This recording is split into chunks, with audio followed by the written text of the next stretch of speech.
how to start a business, and the number one mistake most people make when they start a business. If you wait to the end, I'll tell you exactly what business I would start if I were you today. There are always 3 questions that you need to ask yourself before you jump in and start a business. The first question is, what is needed in the marketplace? You'd be very surprised as to how many people ignore this question. Just think of the number of gyms, the number of restaurants, the number of Italian restaurants, even the number of rental homes or rental properties in a particular area.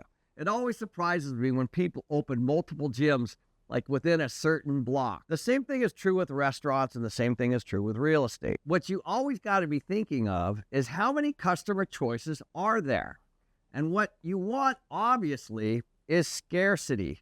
What you want is to be the only gym, the only restaurant, or the only place to rent or even purchase in a particular area. You want to be the only self-storage facility in a market in 4 or 5 miles. If a customer has multiple choices as they're driving down a road and you see lots of different self-storages, what happens is they're feeding off of each other, they're competing against each other, and it keeps the prices down, and occupancies, of course, are down and vacancies are up. It should be obvious to you, but a lot of people completely ignore this fact. So number one, what is needed in the marketplace? And scarcity is good, because when you have scarcity or not very many choices, you're going to have more customers and you'll be able to keep your prices stable over a long period of time. Number 2, does it solve a problem? Now, not your problem. Does it solve the problem for the customer? Who cares about your problem?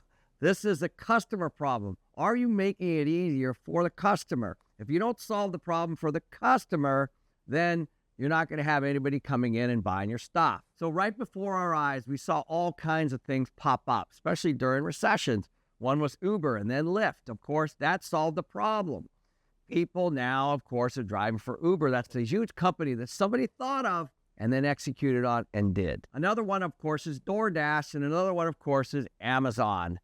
How many of you shop online with your groceries and everything and it goes delivered to your door? That was not a reality just 10 years ago. Those are all businesses that started up right before your eyes, and the reason is it solved a problem for the customer. That's why it worked. If you just open a business and you're spending a whole bunch of money on marketing to try to get traffic in, you might have the wrong business, or the customer might have too many choices, whatever it is. I'll give you one story, and I'm going to ask you a question.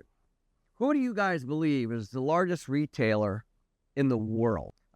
So many of you probably said Walmart, Target, but guess what? It's Dollar General. Dollar General has 20,000 stores, and they opened over 10,000 in 2022 alone. They doubled in size in 2022 during the pandemic. So by store count, Dollar General is the largest retailer in the world. And what is their business model? Their business model is simple. They're in rural, remote locations, and their prices are low, and enables people in those locations to not have to drive hours to these big retailers. Instead, they go to Dollar General. This is why they grew by 10,000 stores in just 1 year. The third and final question, and the biggest mistake people make, does it actually make money? Now, I know this seems kind of obvious, but I know so many people that have started businesses like gyms, and they buy all the equipment, they rent the space, they try to get customers, and of course, they don't. And the next thing you know, they're backing out, they're defaulting on their rent, and they're selling off all their equipment, and they've lost their life savings. I know several stories like that, but not just with gyms, with restaurants and with all kinds of businesses. So how does that happen? It happens because they don't understand all the expenses and, of course, what the actual revenue is going to be for that location. So this can happen if you're doing something on your own, or it can even happen if you're buying a franchise. And I'll give you one example. I have a very good friend that opened a UPS store in Scottsdale. Now, you would think that a UPS store, because of the brand, would do really well in Scottsdale. And for all intents and purposes, she was pretty busy. She had a lot of people coming and going. Problem is it wasn't really a business. It was a busyness. So all she did was take herself out of a corporate position where she was a W-2 and getting a salary and replaced it with a business. And she was making about the same amount, except the store required her to be there. it didn't generate enough margin for her to hire anybody. So everything focused on her, and she had to be there whether she was sick or whether she was feeling great or sick or whatever. And then, of course, when she wanted to have a baby with her husband, it complicated things even more because she had to hire somebody to run the store while she was having the baby. And so she was giving up all the profit that she was making before when she was doing it herself. You have to calculate your rent, your franchise tax, your overhead, your salaries, and of course, any inventory or things like that. And the cost of goods can go up over time, as we've just seen. The cost of food is up. The cost of oil is up. All those things are up. So if you're a transportation company and your gas prices are higher, your cash flow goes down. So these are all things that you need to consider. But the biggest one is the purpose of a business is to provide you freedom and a better lifestyle. It's not to replace a job. A lot of people don't think of or consider their own time. And to me, your own time is the most valuable thing that you have. The entire reason to go through all that risk, put all that money in, or get a loan, or whatever you're going to do, or sign on some rented space somewhere, the entire purpose of that is so that you have financial freedom and that business provides you the lifestyle that you want. So I told you if I was to start a business and start over, which business it would be. I can tell you because I'm in real estate, it would be a property management company. So let's go through the 3 tests. Number 1, what is needed and is it needed in the marketplace? The answer is unequivocally yes.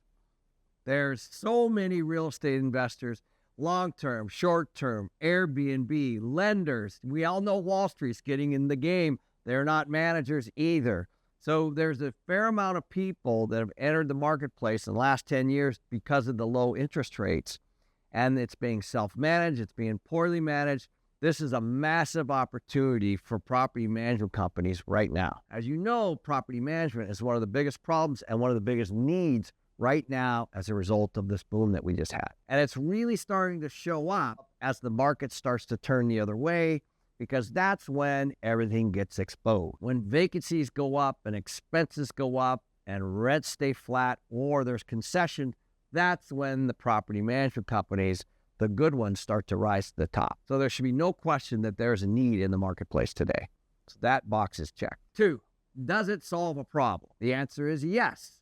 All lenders, all investors, all banks, they all want professional property management. And there's a huge difference, and they understand what it is between mom and pop management, let's say, and a professional management company. And the entire organization is geared toward sound professional management. It's what the banks want. It's what the equity wants. It's what the vendors want. It's what the tenants want. So yes, it solves a problem for many people. The third thing is, does it and will it make money? I personally have started many management companies over the years, and I currently own one today. Some of them I've sold, some of them I've merged. So I have a lot of experience in this area. But let's fast forward to one of the companies that I started and then eventually sold. I did a big for-sale condominium project in Las Vegas. All in, we did about 1,000 units, but about half of them were owned by investors. And every single investor had the same exact issue.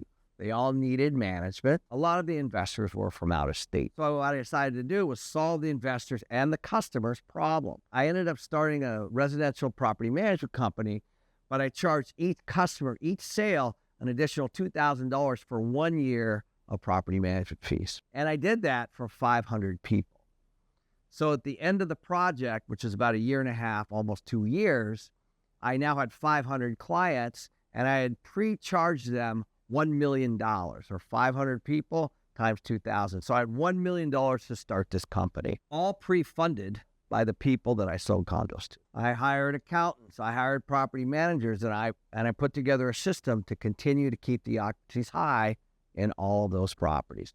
And once I stabilized that company, it took about 6 or 8 months, then I immediately put it on the market and I sold it to a group out of Canada. When you start to introduce scale, you can actually hire people to manage more with less. So as you get bigger, there's efficiencies with size. So if you're going to get into this business, you have to be cognizant of the growth and the potential growth, and of course, being able to manage all that. You could also diversify into a 4-plex, 8-plex, 50 units, self-storage, multifamily, You can do office, you can do retail. There's a lot of things you can do in the property management world.